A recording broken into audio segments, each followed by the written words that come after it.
The grand jury in Manhattan is back to work today, but Donald Trump is not on the docket. The jury may resume work on the Trump hush money case as soon as Monday, but today's break underlines a moment of reassessment for the Manhattan DA. Sources telling CNN prosecutors might want to bring in another witness. That witness might be Michael Cohen, the former Trump lawyer and fixer, but it also, we are told, might not be Michael Cohen. That pause leaving a void the former president eager to fill with all-caps rants shouting he has committed no crime and that this is a witch hunt.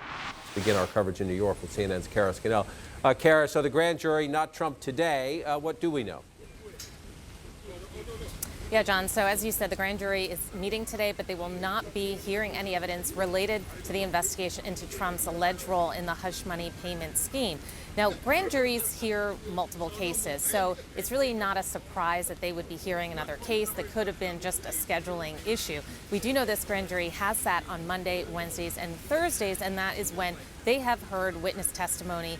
The witnesses that have come in, including Michael Cohen, including the former editor of the National Enquirer, David Pecker, they have come in on Monday, Wednesdays, Thursdays. But we do also know that they are next expected to hear testimony in the hush money investigation on Monday. And it's possible then that at least one witness could be brought in before them. Our sources tell us that they are weighing whether to bring back Michael Cohen. But this is all part of the process until we have a decision from the Manhattan District Attorney Alvin Bragg of whether he wants to move forward and seek an indictment former President Trump. John? And as we wait to see where the grand jury goes, House Republicans served notice that they want to talk to Alvin Bragg, the Manhattan DA. They want to interview him. He sent word back this morning, sort of a defiant letter back to House Republicans. Explain. Yeah, John, Alvin Bragg sent a letter back to House Republicans telling them that this was an unprecedented inquiry into a local investigation. He also said that it was not a legitimate basis for Congress to inquire. I mean, he's really drawing the lines here between the federal seat of Congress and his office here in Manhattan, a state office, saying that this letter that the congressman sent trends into territory very clearly reserved to the states. His office said that they would like to have a meeting with the committee to see what it is exactly that they're looking for. John? We'll watch and see if they can reach a compromise as that plays out, and we know you'll keep watching the grand jury action. Kara Scannell, appreciate that very much. Thank you. Let's get some legal insights now. With me at the table, the former federal prosecutor, Elliot Williams. Grand juries are, by their very nature, secret, so we don't know a lot about this. We thought they were at the end. Now it looks like they at least are having a reassessment, maybe some new witnesses next week. I want you to listen here. This is the former chief deputy under the previous attorney general, Cy Vance, but the same office, saying she thinks Mr. Bragg is doing this differently. Listen. I think they're having a little mini trial in the grand jury. Grand juries are usually what they call bare bones presentations. You put a small amount of evidence in because the proof is much smaller. You just have to have probable cause that a crime occurred. Mm-hmm. But this is a much more fulsome presentation. Does that make sense to you, the idea that if you're going to have that rendezvous with history we talked about the other day and put criminal charges against a former president for the first time in American history, that you treat the grand jury essentially as a mini trial?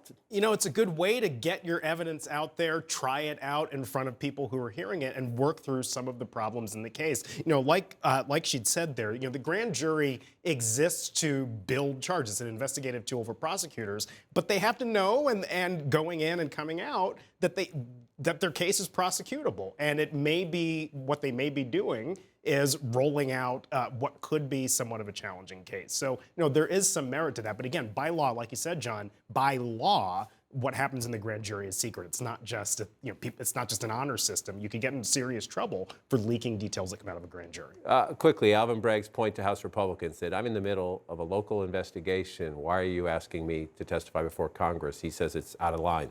Is he right? He's absolutely right. And to be clear, Congress has vast oversight. I testified in front of Congress a couple weeks ago about this. And Congress has vast oversight authority. But what this is a local investigation of local misconduct from a private citizen in the form of the former president. Now, look, he's the most famous person possibly on the planet, one of them. But Congress really doesn't have business trying to tell local prosecutors how to do their jobs. Stay with us. I want to move on to another big development. As we note, in Manhattan, the prosecutors are regrouping. But here in Washington, there's some important forward momentum in the special counsel's Mar-a-Lago classified documents case. A federal appeals court siding Wednesday with prosecutors. That ruling now compels Trump attorney Evan Cochran to answer questions in front of a grand jury. That ruling agrees with a lower court judge that the special counsel Jack Smith's team can essentially tear down the firewall around attorney-client privilege because prosecutors did show evidence of Trump using his lawyers to commit crimes. CNN's Sarah Murray joins us now live with the latest here. Sarah, this is a big deal. It is. It's a really significant win for prosecutors, obviously a blow to the former president. I mean, just the first hurdle from the lower court saying there is enough evidence, prosecutors presented us to signal that Donald Trump may have committed a crime and used his lawyer to do so. That's a blow. And obviously the appeals court siding with the lower court is a second blow. So Evan Corcoran is going to have to go back before the grand jury. He's going to have to answer more questions. Our understanding is that it's scheduled for Friday, but he also has to hand over a bunch of documents. Those include things like handwritten notes. They include transcripts of verbal audio notes. And this really gets to the heart of conversations he was having with the former president.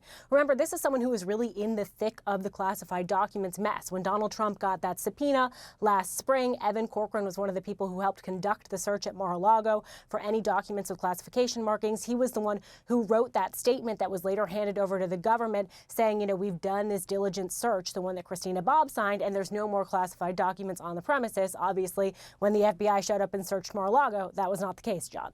Not the case. Sarah Murray, appreciate that important update. Elliot Williams still with us at the table. So piercing attorney-client privilege is a big deal. You have to reach a high bar of credibility there. You think it's even more consequential, we're talking about the notes here, because what you're trying to was Donald Trump using his lawyers essentially to lie to the government about what he still had in his possession? Right. People lie, notes don't lie. The words that people write down in the moment are a valid and useful record. And so, yes, it is absolutely useful for them to turn over whatever paper or documentation he has at the time. But again, like you said, John, it's so profound because they have presented evidence that they believe that the former president committed a crime. And that's now the second time that's happened, once in California and once here. That is significant. That is significant. Again, Mr. Corcoran's supposed to testify tomorrow. We'll see what it's grand jury, but we'll see what we can learn about that. Let's talk now with Shan Wu, a defense attorney and former federal prosecutor, and also Laura Barone Lopez, who is a White House correspondent for PBS NewsHour. So, Shan, you have Alvin Bragg, the Manhattan DA, responding in a blistering way, as we were talking about, to these House GOP chairmen, saying that what they want his office to do is illegal. Are House Republicans asking for something illegal here? Yes, they're completely overstepping their authority here. It's very, hypocritical that the Party of States' Rights is trying to ride roughshod over New York State's sovereignty here. First of all, even if this were a federal criminal investigation, Congress really would have no business sticking their nose in it because it's active. It hasn't even been charged yet at this point.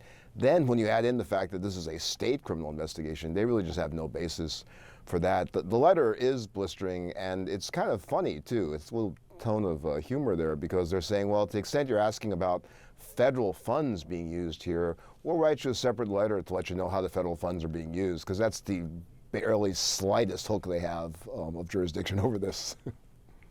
Yeah, the tiny, tiny hook. So, Laura, you have Joe Manchin, right, who's kind of an outlier here, Democratic senator with very particular politics in West Virginia, warning that the court system shouldn't be seen as getting involved in politics. But largely, Democrats have been pretty quiet on these Trump legal issues. What is their thinking here? That's right, Brianna. Democrats writ large, as well as President Biden in the White House and the White House writ large, they don't want to be seen as trying to interfere at all in these investigations. That whether it's the investigation in New York or the DOJ's investigations regarding classified documents or January 6th and Trump's efforts to overturn the election results, they don't want to touch it at all because they want to show that these are independent investigations, which they are. Republicans, on the other hand, particularly a growing number within the House GOP, have decided to really send a signal with these investigations, which right now are just based solely off of Trump's comments earlier this week, which is that if you investigate or try to hold the former president accountable for potential wrongdoings and criminal acts, then the House GOP is going to investigate those investigators.